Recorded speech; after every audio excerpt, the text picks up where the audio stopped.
할렐루야, 진심으로 감사합니다. 오늘 성령의 시각으로 본 요한복음 강의 제 13번째 시간이 되겠습니다. 오늘은 요한복음 5장 1절에서 18절 말씀을 가지고 38년 된 병자를 고치신 예수님이라는 제목으로 말씀을 나눌까 합니다. 다 같이 기도하시겠습니다. 살아계신 하나님 아버지, 은혜와 사랑에 진심으로 감사합니다. 오늘 성령의 시각으로 본 요한복음 강의 13번째 시간으로 함께하여 주심을 감사합니다. 부족한 종으로 말미암아 정말로 여러가지 준비되고 부족한 말씀이지만 우리 하나님께서 은혜 주셔서 이 진리가 세계 만방에 공개되고 전파될 수 있도록 하나님이여 도와주시고 인도하여 주시옵시며, 부족한 종의 입술에 함께하여 주사 우리 하나님의 진리를 담게 부족함이 없도록 도와주시옵시며, 이 말씀과 함께하는 우리 모든 듣는 분들에게 하나님의 은혜가 함께할수록 도와주시옵소서. 감사드리며 예수님의 이름으로 기도나이다. 아멘. 자, 요한복음에 나타난 7대 이적 중에 오늘은 세 번째 이적에 해당하는 38년 된 병자를 고치신 예수님이라는 제목으로 함께 하도록 하겠습니다. 자, 우리 지난 시간에 우리 첫 번째 이적, 두 번째 이적을 공부하면서 바로 이 갈릴리 지역에서 일어났던 이 두 가지 이적에 관해서 우리는 지금 이미 공부를 했죠. 자, 왜 갈릴리 지역에서 이런 이적이 일어났는가? 우리는 지난 시간 이미 살펴보았었죠.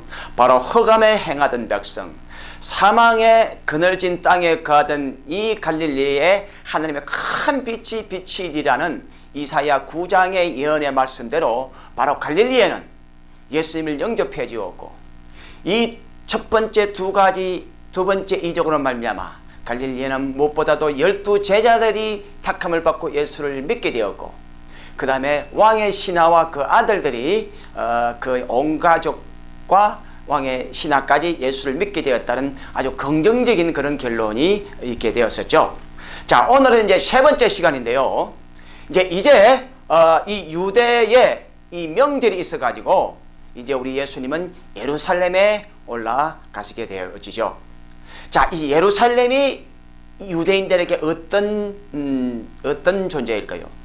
이 유대인들에게 예루살렘은 정치적, 경제적, 종교적 중심지예요. 당시 정치는 종교와 분리된 것이 아니고 합해져 있었기 때문에 한마디로 말해서 모든 것의 중심지인 바로 예루살렘으로 예수님은 올라가게 되어집니다. 자, 여기 가서 이 유대의 전통 명절을 지키러 올라갔다가 이제 예수님은 이미 물을 포도주로 만들었던 그때에 내 때가 이르지 아니했다고 말씀했는데, 이미 예수님은 자기 때를 알리기 위한 것이 이미 시작이 되어졌기 때문에 이제 바로 이 종교적 중심지인 아주 기라성 같은 종교적인 중심지이고 기라성 같은 인물들이 포진해 있는 그곳으로 가셔서 이제 예수님은 자기 자신의 진리 되심을 공개하기 위해서 이제 첫 번째 사건이 벌어진 것이 바로 오늘 이 사건이에요. 자, 그렇다면 이 38년이나 된 이 병자를 만나서 고쳐주는 내용을 통하여서 이 사건을 통해서 예수님께서 우리에게 주시고자 하는 내용이 무언가, 또한 이 사건을 통해서 일어난 사건의 결과가 어떤 결과가 일어났는가를 오늘 한번 살펴보도록 하겠습니다. 자, 제일 먼저 첫 번째로, 자, 이 사건은 미신과 종교와 진리의 생명력을 보여준 사건이다. 자, 오늘 이 본문을 전체적으로 잘 보게 되면은 이 미신이 나옵니다. 자, 이 본문을 읽다가 봐보면 이 내용이 정말 사실일까 아니면 미신일까라는 의문을 갖게 되는데요. 자, 그 내용은, 자, 천사가 내려와 가지고, 자, 이 4절에 봐보면, 자, 천사가 가끔 모세에 내려와 물을 동하게 하는데, 동한 후에는 먼저 들어가는 데는 어떤 병에 걸리든지 다 낫게 되밀어라. 자, 물이 동하면, 자, 제일 먼저 천사가 등장을 하게 되어집니다. 자, 천사라고 하는 존재는 물론 우리 기독교에만 있는 건 아니지만 적어도 유대인들에게 있어서 천사라고 하는 개념은 하나님으로 말미암아 성경에서 말하는 천사의 개념입니다. 천사는 하나님의 심부름꾼이죠. 결국에는 이 천사라고 하는 것은 하나님의 시키는 대로 행하는 존재이기 때문에 천사가 무리동하고 병을 고친다고 하는 건 전부 다 하나님이 명령하고 하나님이 뜻해야만이 일어날 수 있는 일이에요. 다시 말해서 하나님의 사상을 담고 있는데 거기서 말하는 자가 제일 먼저 들어가는 자가 선착순 1명의 고침을 받는다. 자, 이것은 하나님의 법에 있을 수 없는 얘기예요. 또 그 동할 때 물이 동할 때 제일 먼저 들어가면 무슨 병이든지 다 낫게 된다. 자, 무슨 병이든지 다 낫게 된다. 이것도 있을 수 없는 얘기예요. 하나님은 신유의 은사를 통해서 어떤 일을 하시지만 절대로 누구든지 다 병을 낫게 하시지 않습니다. 자, 병을 낫게 해도 하나님의 은혜로 병을 낫게 하는 것이지 이 물에 들어갔다고 해서 아니 이 물에 자기 힘으로 그것도 은혜가 아니고 자기 노력으로 먼저 그 안에 들어갔다고 해서 병이 고쳐진다. 또 무슨 병이든지 이 안에 들어가면 다 고친다라고 하는 그것은 미신이에요. 그것은 있을 수 없는 얘기입니다. 그리고 우리 기독교 성경적으로 봐도 이것은 있을 수 없는 얘기입니다. 그러나 이것은 하나님의 사상을 갖고 있는 사람들에게서 나온 종교적 수준의 미신이에요.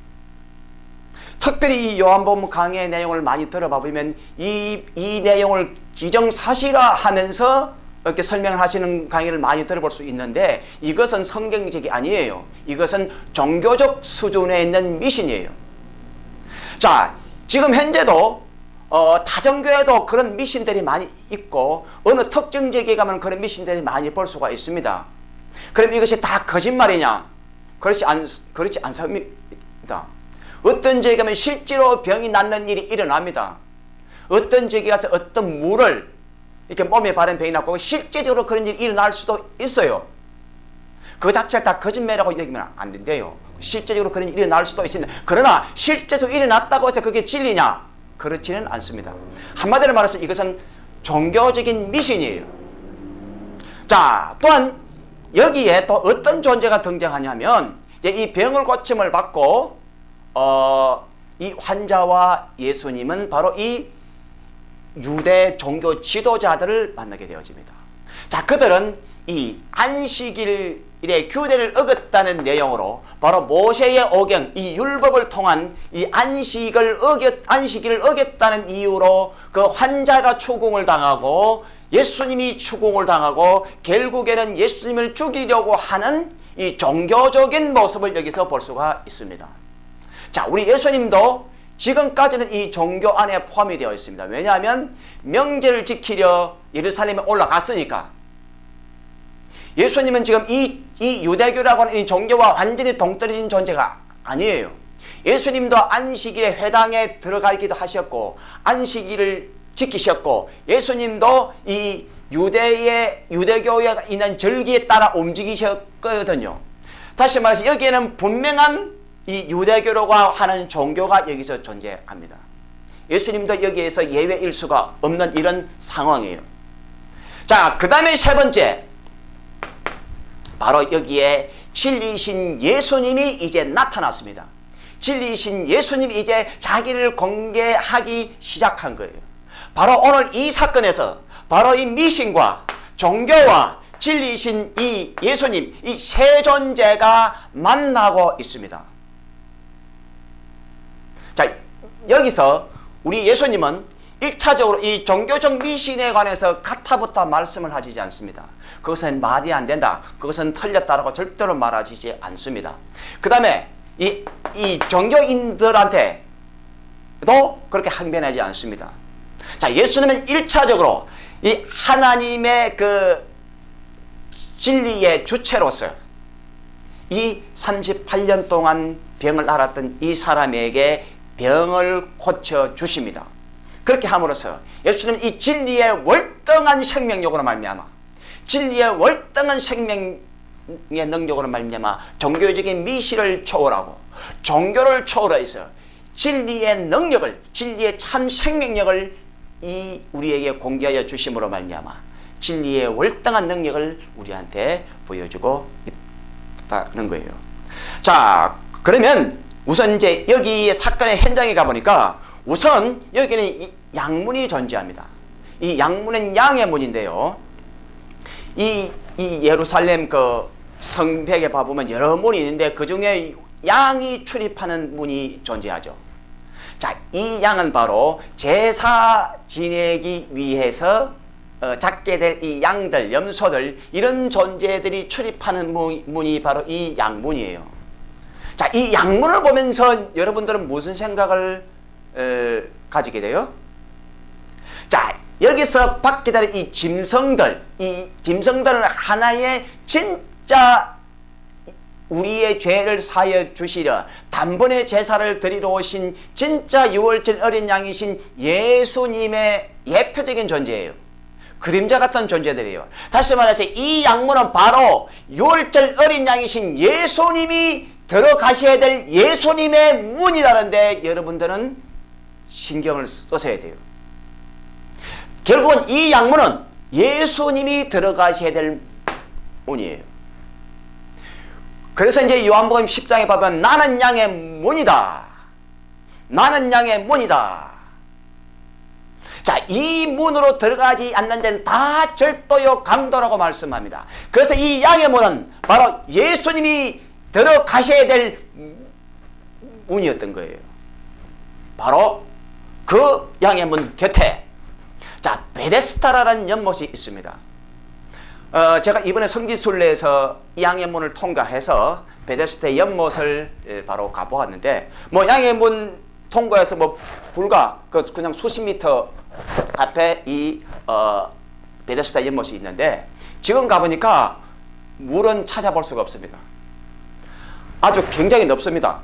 이 학자들에 의하면 120m, 120m 정도 되는 정도의 연못이라고 하니까 아주 넓죠. 진짜 가보니까 아주 넓어요. 아, 이렇게 큰 연못이 있었나 할 정도로 큰 연못인데, 근데 지금은 물이 없습니다. 거기에.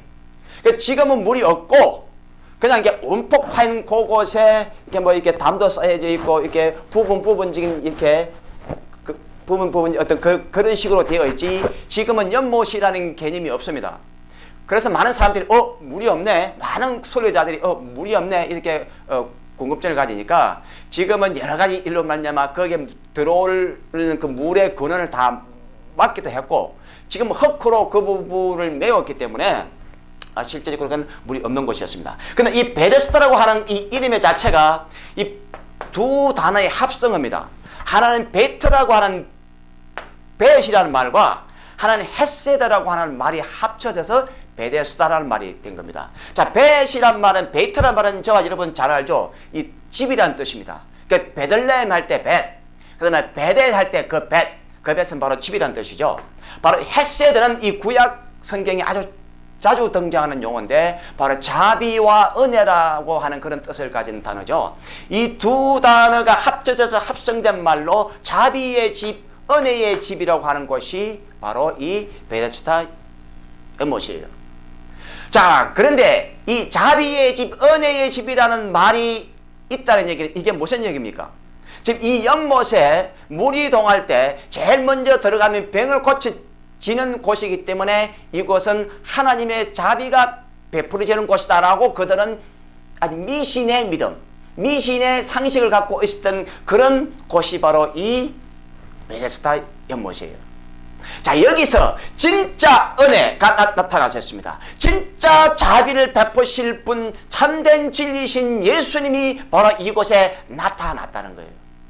자, 그런데 문제는 바로 이 자비의 집에 수많은 환자들이 있었다는 거예요. 그 삼각탓이 있었는데 여러 가지 뭐 혈기 마른 자들, 중풍병자들, 뭐 이런 수많은 뭐 쩔뚝발이 소경, 뭐 혈기 마른 자, 뭐 이런 사람들이 거기에 포진해 있었다는 거예요. 자, 그런데 제가 말씀을 못 드렸는데, 지금 물이 동하면 제일 먼저 들어가는 자가 무슨 맥이나 다 낫기 때문에 이 말은 이게 괄호로 처리가 되고 있습니다. 3절 괄호로 처리가 됐는데, 이것은 소수 사본에만 있지 대다수의 사본에는 이 부분이 없어요. 자, 그런데 이 부분이 만일에 없으면 이 베데스다 연못에 내려왔던 이 전설에 관해서 우리가 알 수 없죠. 그래서 이 설명이 곁들여진 모는 말미암아 왜 사람들이 여기에 모여 있는가 하는 그 배경을 설명하는 내용이 되기 때문에 이 구절은 꼭 첨가하는 것이 유익하다고 보아야만 됩니다. 그런데 이 구절이 첨가되었다고 해서 이 말씀이 진리이신 성경 말씀으로 받아들이는 분들이 많이 있는데, 그것은 그렇지 않습니다. 당시의 전설을 우리한테 설명해 주기 위한 것이지 이것 자체가 진리의 말씀이 아니라는 것을 여러분들이 이해를 해 주셔야 돼요. 자, 다시 말해서 이 헛된 소망을 주는 그런 미신이었다는 것을 먼저 말씀을 드리고요. 자, 이제 두 번째로 질문과 명령의 말씀으로 육신과 심령의 병을 고치셨다. 자, 이제 우리 예수님께서 이 38년이나 된 병자를 이제 보시고 그에게 먼저 이게 명령을 하기 시작하죠. 질문하기 시작하죠. 자, 내가 낫고자 하느냐라는 말씀을 먼저 내리기 시작합니다. 자, 그러면 예, 낫기를 원합니다 라고 답을 하면 될 텐데, 이 환자는 동문서답을 하게 되어집니다. 자, 그러면서 뭐라고 얘기하냐 하면은, 자, 물이 동할 때에 나를 못에 넣어줄 사람이 없어 내가 가는 동안에 다른 사람이 먼저 내려가나이다. 자, 이 사람이 예수님께 하신 말씀은 낫기를 원하기는 원하는데, 자, 낫기를 원한다는 그게 이거는 물을 필요도 없는 질문이잖아요. 그러나 예수님이 그에게 질문한 것은 지금 그에게 인간적인 실존, 인간이 갖고 있는 한계를 그 스스로 말미암아 고백하기 위한 질문이에요. 그 사람에게 최대의 약점을 그에게 질문하고 있습니다. 자, 우리 인간의 최대의 약점이 뭐예요? 살아있을 때는 질병으로 고생하다가 우리는 죽음이라고 하는 약점을 갖고 있다가 결국은 죽게 되는 것이 우리 인간의 상황이죠. 우리 인간의 실존이죠. 더 깊이 말해서 우리 인간은 죄성을 가지고 죄가 있는 그런 인간의 실존을 갖고 있는 거죠. 그래서 이 죄의 삭선 사망이기 때문에 우리 인간에게 내가 정말로 구원을 얻고 싶느냐, 내가 정말로 영생을 얻고 싶느냐, 내가 정말로 영원히 살고 싶으냐 라고 하나님이 질문하는 것과 똑같아요. 자, 그때 이 중풍병자는 아주 중요한 답을 합니다. 뭐라고 답을 하느냐? 나는 낫고 싶다라고 말을 하는 것이 아니고 나를 이 못에 넣어줄 사람이 없다는 거예요. 다시 말해서 이 38년 된 병자가 기다린 것은 물이 동할 때를 기다리기도 했고 다 기다렸겠지만 가장 결정적인 것은 물이 동해도 나를 거기에 넣어줄 자가 없는 거예요. 자, 물이 가끔씩 동하기 때문에 그 기회가 자주 오지도 않겠죠. 하지만 현실적으로 이 중풍병자는 꼼짝할 수 없습니다. 누군가가 도와주지 않으면 절대로 아무것도 할 수 없는 절대 무능력한 상태에 있는 사람이 이 38년 된 병자예요. 이 사람에게 누군가가 돕지 아니하면 절대로 그 안에 들어갈 수 없습니다.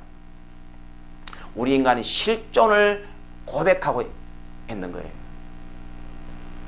그럼에도 불구하고 이 사람은 자기 힘으로 못하니까 누군가를 의지해야 되고 누군가를 기다려야 되는 이런 상황입니다. 자, 누군가를 의지해야 되니까 우리 인간이 부족하고 약하니까 누군가를 의지해야 되니까 뭐가 나옵니까? 미신이 나옵니다. 미신을 종교적으로 믿습니다.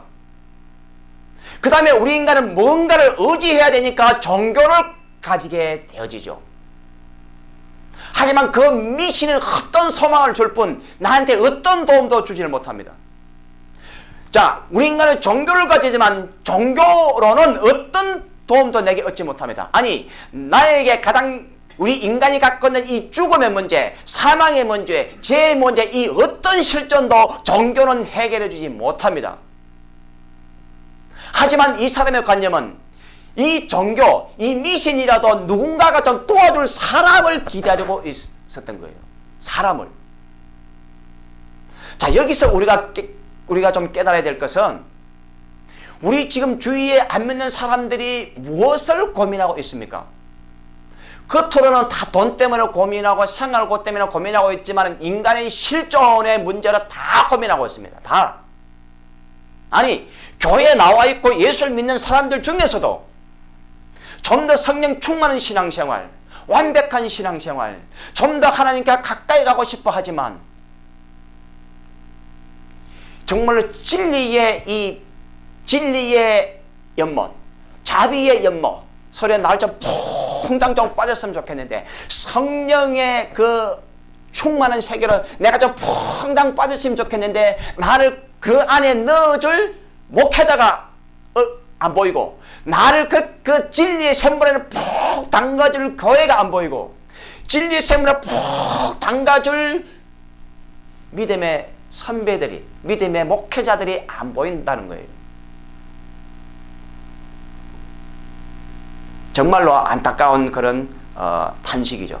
바로 우리 인간의 탄식이기도 하고 저와 여러분의 탄식이기도 하고 비록 교회를 다니고 있지만 저와 여러분의 탄식이기도 한 탄식을 이 38년 된 병자가 대신해서 우리에게 탄식해주고 있는 거예요.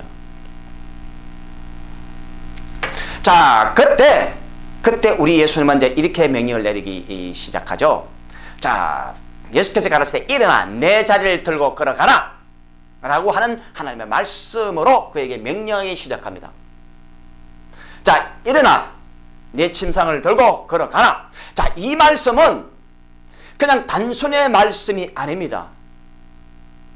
이것은 중풍병자로서는 있을 수 없는 일을 주문하고 있습니다. 중풍병자로서는 할 수 없는 일을 주문하고 있습니다. 아니, 침상을 들고 걸어갈 수 있다면 왜 38년이나 이 자리에 있었겠어요? 하지만 도저히 불가능한 일을 이 사람에게 주문하고 있고 그 다음에 이 두 번째로 침상을 들고 걸어가라. 자, 혹시 이 사람이 이 율법을 아는지 모르는지 율법을 믿는지 안 믿는지는 성경에 언급되어 있지 않겠습니다만 적어도 서당계 3년이면 뭐 풍을 얻는다는 말이 있는데 바로 제사와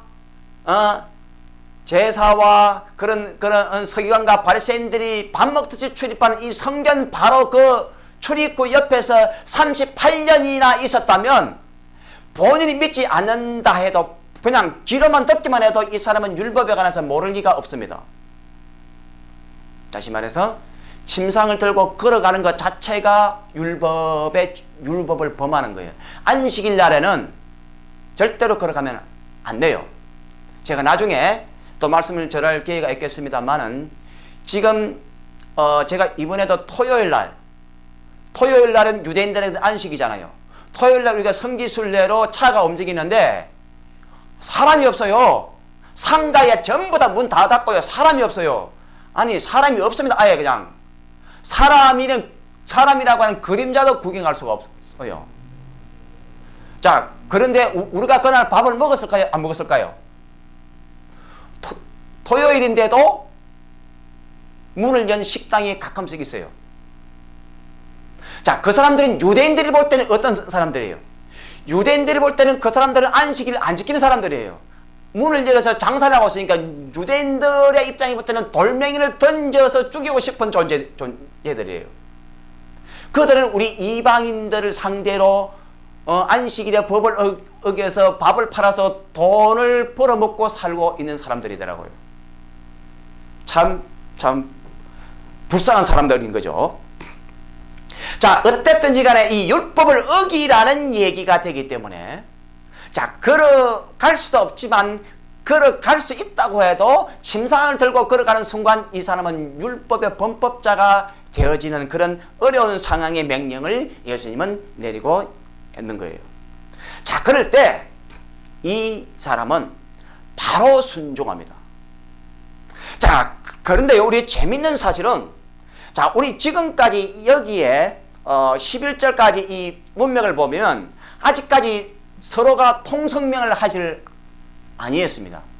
예수님이 지금 와서 말을 붙이지만 내가 누구다, 나는 메시아다, 나는 그리스도다, 나는 참된 진리의 생명이다, 나는 네 병을 고쳐줄 수 있는, 네 죄를 사해줄 수 있는 능력을 가진 존재다, 나는 바로 양의 문에 들어가서 너희들의 죄를 사해줄 진짜 이웃질 어린 양이다는 말씀을 전혀 한 적이 없습니다. 예수님의 이 말을 나누고 있을 뿐이지 아직까지 예수님이 전혀 공개하지 않는 상태에서 이 사람은 예수님이 시킨 대로 그저 순종했을 뿐이에요. 왜? 병을 고치고 싶으니까. 자, 여러분 생각해 보십시오. 38년 동안 그 자리에 앉아서 나를 못에 넣어줄 사람을 기다리고 있었습니다. 보통 사람은 안 기다립니다. 못 기다립니다. 포기합니다. 당시 평균 수명으로 볼 때 38살이라고 하는 것은 38년이라고 하는 것은 거의 일평생입니다. 당시 아마 평균 수명이 아마 40세, 50세가 채 안 됐을 거예요. 자, 그러한 상황에서 이 사람은 오로지 절대 포기하지 않습니다. 누군가가 나를 못에 넣어줄 사람을 기다리고 또 기다리고 또 기다리고 또 기다리고 있으면서 38년이나 기다렸습니다. 그게 침상을 들고 걸어가라고 하는 그 말씀에 그냥 뒤도 안 돌아보고 순종했던 거예요. 예수님이 알아서 믿음이 있어서 순종한 것이 아니고 병을 낫고 싶어하는 마음이 너무너무 간절했기 때문에, 너무너무 강렬했기 때문에 지금 나에게 어느 누구도 나한테 다가와서 이렇게 말하는 사람이 없었어요. 그 말씀에 순종했더니 자기도 모르게 벌떡 일어날 수 있었고 침상을 들고 걸어날 수 있었고 은혜를 체험할 수가 있었던 거예요. 자, 이 예수님께서 이렇게 말씀을 하실 때 사람들은 자기관념으로 말씀을 듣습니다. 오늘날에 이 교회에서 증거된 하나님의 말씀을 들을 때 듣는 사람들은 자기관념으로 말씀을 듣습니다. 특히 이 요한복음의 이 사실을, 제가 이 요한복음 강의하는 이유도 있습니다. 이 요한복음에 기록된 사실을 그대로 받아들이십시오. 그대로 받아들이십시오. 여기 있는 내용을 자꾸 이렇게 뒤틀리거나 2000년 전에는 그랬지만 지금은 아니다, 지금은 아니다라는 식으로 자꾸 꼬지 말고 그대로 받아들이세요. 자기 관념을 내려놓고 그대로 받아들이세요. 그것이 이 요한복음에 있어서 굉장히 중요한 부분이에요. 자, 다시 말해서 이 말씀이 주어지자 이 사람은 즉시 순종하여서 고침을 받는 이런 놀라운 체험을 하게 되어진 거예요. 자, 이렇게 됨으로 말미암아 이 사람은 어떤 상태가 되어졌는가 하면, 자, 이제 고침을 받고 이 사람은 이제 종교인들을 만나게 되어집니다. 이제 바로 이 유대인들이 와서 병난 사람에게 이르되 안식일인데 내가 자리를 들고 가는 것이 옳지 아니하니라. 대답하되 나를 낫게 한 그가 자리를 들고 걸어가라 한데 저희들은 못 들어. 자리를 들고 걸어가라 한 사람이 누구냐? 자, 이렇게 함으로써 이 사람은 처음에는 미신 가운데 있다가 이제 종교 지도자들을 만나게 되어집니다. 지금까지는 거기에 있었기 때문에 성전에 들어갈 수가 없었습니다. 오로지 미신에만 매달려 있었던 상황이 이제 고침을 받고 나니까 이 사람은 어디를 갔느냐? 성전을 찾아 들어가기 시작합니다. 자, 14절에 보니까 그 후에 예수께서 성전에서 그 사람을 만나 이르시되, 예수께서 성전에서 그 사람을 만난 거예요. 이제 이 고침받은 이 환자는 이제 성전에 들어갈 수 있게 된 겁니다. 자, 지금까지는 이 연못에 들어가기 원하는데 이제 고침을 받았으니까 연못에 들어갈 필요가 없어졌잖아요. 이제는 어디로 가느냐? 성전 안에 간 겁니다. 자, 이 성전은 뭡니까? 종교입니다. 종교. 유대교로 하는 종교에 들어가서 이제 유대인들한테 이 안식일에 관한 규례에 관한 말씀을 듣고 종교를 접하게 되어졌다는 거예요. 자, 그래서 이제 미신에서 종교로 발전한 거예요. 자, 거기서 누구를 만나느냐? 그 후에 예수께서 성전에서 그 사람을 만나 이르시되 보라, 내가 나았으니 더 심한 것이 생기지 않게 다시는 죄를 범치 말라라고 하는 예수님께서 진리의 말씀을 그에게 내리기 시작합니다. 더 심한 것이 생기지 않게 다시는 죄를 범치 말라고 하는 말씀을 그에게 허락하심으로써 이젠 병고침 받고 난 이후에 생활 방식까지 예수님에게 말씀을 듣습니다. 자, 만약에 예수님이 종교인이라면 자, 이제 병고침을 받았으니까 이 유대교 성경에서 이 유대 종교 지도자들이 가르친 말씀을 잘 듣고 순종해서 열심히 율법을 잘 지켜라 이렇게 말해준 게 아니고, 그렇게 말해준 게 아니고 바로 진리이신 예수님을 만남으로 말미암아 예수를 만나서 예수의 말씀으로 그를 건면해서 이제 진리의 눈을 뜨게끔 그를 인도했다는 얘기입니다. 그래서 바로 이 사람은 첫째 미신에서 출발해서 종교를 만났고 이제 종교에서 진리를 만나는 수준으로 3단계 수준의 믿음의 단계를 밟고 있음을 우리는 여기서 볼 수가 있죠. 자, 어쨌든 간에 성전 안에 들어감으로써 인하여서 생긴 문제가 있으니 바로 이 사람은 안식일에 침상을 들고 갔기 때문에 율법을 어긴 자가 되어 있었고, 바로 예수님은 또 그 일을 시킨 자가 되었기 때문에 예수님은 율법을 어기도록 만든 존재가 되었고, 또한 안식일 날에 병을 고쳤기 때문에 그 사실도 이미 율법을 어긴 자가 되어 있었던 거예요. 이제 종교와 진리가 상충되고 부딪히는 역사가 여기서 일어나게 되었던 거예요. 자, 그래서 세 번째로 종교에게 핍박당하는 진리이신 예수님, 종교에게 핍박당하는 진리이신 예수님. 자, 갈릴리에서는 이 1차, 2차 이적으로 말미암아 이 제자와 신하의 가족들이 예수를 믿게 되었지만, 이 예루살렘에서는 이제 안식일을 범한 범법자로 이제 예수님과 그 환자가 그렇게 상황이 처해진 거예요. 자, 오늘날도 마찬가지예요. 자, 오늘날도 기독교라고 하는 진리가 있고 기독교가 하는 종교가 있습니다. 여러분, 이 기독교라고 하는 진리가 기독교하는 종교가 똑같다고 생각하십니까? 안 믿는 사람들은 기독교를 종교라고 말을 합니다. 타종교인들도 기독교는 종교라고 말합니다. 종교학자들도 기독교는 종교라고 말합니다. 하지만 저희들은 기독교를 종교라고 말하지 않습니다. 저희들에게 말하는 기독교는 진리이지 종교가 아닙니다. 하지만 우리 진리이신 기독교를 믿는 우리 스스로가 기독교를 종교로 전락시키는 사람들이 많습니다. 당연히 기독교도 종교의 터를 갖고 있기 때문에 교리라는 게 있고 신학이라는 게 있고 전통이라는 게 있고 또 교회라고 하는 이런 어떤 그 구조적 존재가 있기 때문에 교회라고 하는 단체에서도 법이 있고 규칙이 있고 어떤 방식이 있잖아요. 자, 이것이 한 영혼을 살리는 것보다 더 중요한가? 자, 안식일을 어겼다고 해서 예수님도 핍박하고 이 사람도 핍박합니다. 우리 기독교에 여러 가지 규례가 있고 법이 있고 말씀이 있습니다. 신학이 있고 여러 가지 있습니다. 하지만 이 모든 것들이 한 영혼을 구원하고 한 영혼이 참된 자유를 얻는 것보다 더 중요하게 치부되었다면 그것은 우리 기독교를 스스로 종교로 전락시키는 거예요. 아주 중요한 부분을 우리한테 말씀해 주고 있는 겁니다. 문제가 생기면 교단에서 호출을 합니다. 노예에서 호출을 합니다. 추궁합니다. 당신은 이런 법을 어겼습니다. 당신은 이런 법에서 잘못됐습니다. 자, 치리를 받습니다. 교회 내에서도 잘못을 하게 되면 치리를 받습니다. 교회는 치리 장로님이 계시죠.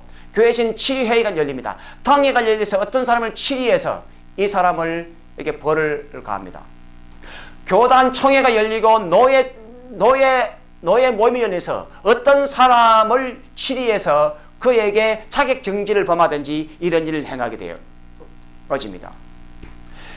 어떤 사람은 잘못을 명백하게 잘못된 범한 것을 경우도 있지만 그렇지 않게 억울하게 서로 신앙의 색깔이 달라서 신앙의 모양이 달라서 신앙의 어떤 스타일이 달라서 추궁을 당하고 교회에서 제명을 당하고 교회에 쫓겨나는 모습을 종종 발견하게 되어집니다.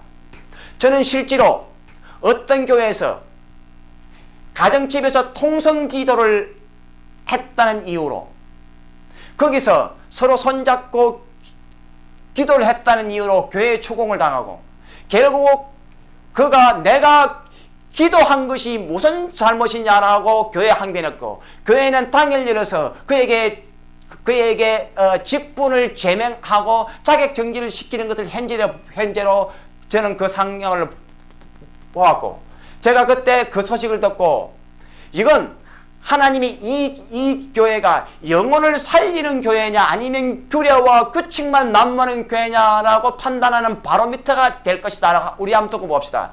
정확하게 6개월 뒤에 그 교회는 풍지박산 났고, 그 교회는 목사님은 사표를 내고 나가셨고, 장로님도 나오셨고, 그 교회는 아예 없어져 버렸어요. 자, 이럴 수 있다는 거예요. 얼마나 중요한지 몰랍니다. 자, 결과적으로 우리 예수님께서는 진리로 말미암아 참된 안식이 무엇인지를 가르치고 있다는 겁니다. 마가복음 2장 28절에 보면 예수님은 안식일의 주인이라고 말씀하고 있습니다. 바로 이 안식을 어겼다고 종교인들한테 예수님이 핍박을 당하고 있는데, 진짜 안식일의 주인이신 예수님께서 참 안식을 그 사람에게 주었고, 참 안식이 무엇인지를 가르치고 있습니다. 정말 안식을 주어야 될 그 안식일 규례가, 그 병을 고침받고 참된 안식을 얻은 사람이 그에게 안식을 어겼다고 그에게 안식을 주어야 될 안식이 오히려 그를 핍박하고 그를 어려운 지경에 몰아넣고 있습니다. 이게 종교의 한계예요. 참된 구원과 생명과 진리를 주어야 될 하나님의 교회가 한 영혼을 더 힘들게 하고 어렵게 만들고 있다면 우리 기독교도 종교예요. 기독교라는 이름으로 종교로 전락해서 기독교라는 참된 진리를 핍박하는 거예요. 우리는 그 사실을 우리는 정확하게 인지하고 우리는 바른 길을 가야 되는 거예요. 자, 그래서 이 사건의 마지막 결론은, 자, 유대인들이 이를 인하여 예수를 죽이고자 하니 이는 안식일을 범할 뿐 아니라 하나님을 자기의 친아버지라 하여 자기를 하나님과 동등으로 삼으심이라. 결국은 유대인들의 판단은 이 예수를 죽여야 되겠구나. 왜냐? 안식을 어기고 있기 때문에. 또 안식을 어길 뿐만 아니라 자기를 하나님과 동등된 존재로 여기고 있기 때문에 이건 신성모독으로 해석한 거죠. 그렇게 해서 예수님을 죽이려고 마음을 먹게 되었다는 거예요. 자, 한번 생각해 보십시다. 자, 바로 그 옆에 성전입니다. 우리의 죄를 사해주기 위한 성전이 있었습니다. 그건 유대교라고 하는 종교예요. 그러나 유대교라는 종교는 이 사람에게 어떤 도움도 못 줬습니다. 안식일을 생명처럼 지키는 이 안식을 귀하게 여기는 유대교라는 종교가 이 사람에게는 어떤 안식도 두지 못했습니다. 그래서 저는 아예 종교는 제쳐놓고 미신 수준으로 자기를 내려앉아서 바로 그 옆에 있었던 베데스다 연못에서 그 전설로 내려오는 미신을 붙잡고 있었습니다. 이 사람은 바로 그 옆에 종교가 진리의 생명력을 발휘했다면 미신을 붙잡고 있었겠어요? 참된 안식을 주는 종교는 이 사람을 미신을 떨쳐버리고 종교 안으로 들어오기 위해서 유대교가 말하는 그 안식으로 이 사람에게 참된 안식을 주어야죠. 그러나 그 유대교라는 종교는 이에게 어떤 안식도 주지 못했습니다. 참된 진리신 예수를 만남으로 말미암아 비로소 이 사람은 안식을 얻을 수가 있었던 거예요. 자, 저와 여러분들이 믿고 있는 교회와 참된 이 기독교가 안식을 주고 있습니까? 생명을 주고 있습니까? 아니면 종교적 수준으로 전락하고 있습니까? 아니, 교회에 오는 우리 크리스찬들을 참된 진리로 말미암아 생명을 맛보고 참된 평안과 안식을 맛보게 하고 있습니까? 아니면 그들이 와서 교회에 와서 또 다른 미신을 섬기고 있고 또 다른 수준의 종교만 붙잡고 있는 생명이 없는 교회입니까? 우리 자신에게 반문해 봐야 됩니다. 오늘날 우리 기독교에게 반문해 보아야만 됩니다. 우리 한국교회에게 반문해 보아야만 됩니다. 요새 여러가지 한국교회 초대교회들 여러가지 일으키는 모습을 보면서 그 안에 참된 평화와 참된 생명력이 있는가 우리는 묻지 않을 수 없습니다. 과거에는 은과 금이 없었습니다. 지금은 은과 금이 판을 치는 교회가 되어버린 거죠. 여기서 참된 진리와 참된 안식이 생명력을 발휘하고 있는가? 우리한테 강력하게 우리 예수님은 이 말씀을 통해서 되질문하고 있습니다. 자, 우리는 어떻게 답을 할 것인가? 우리 여러분들이 심각하게 고민하는 저와 여러분들이 되셔서 오늘 이 사건을 통해서 저는 분명히 말합니다. 기독교는 종교가 되어서도 안 되고 미신이 되어서도 더더욱 안 됩니다. 반드시 생명의 능력이 있어야 됩니다. 생명력이 있어야 되는 것이 바로 우리 예수 그리스도의 진리라는 사실을 가슴속에 새기시고 평생 동안 고치지 못했던 우리 영혼의 병을 예수님이라는 진리를 만남으로 말미암아 완벽하게 고침받아 참된 평안과 안식을 얻는 저와 여러분들이 될 수 있기를 주님의 이름으로 부탁합니다. 자, 기도하시겠습니다. 살아계신 하나님 아버지, 은혜와 사랑에 감사합니다.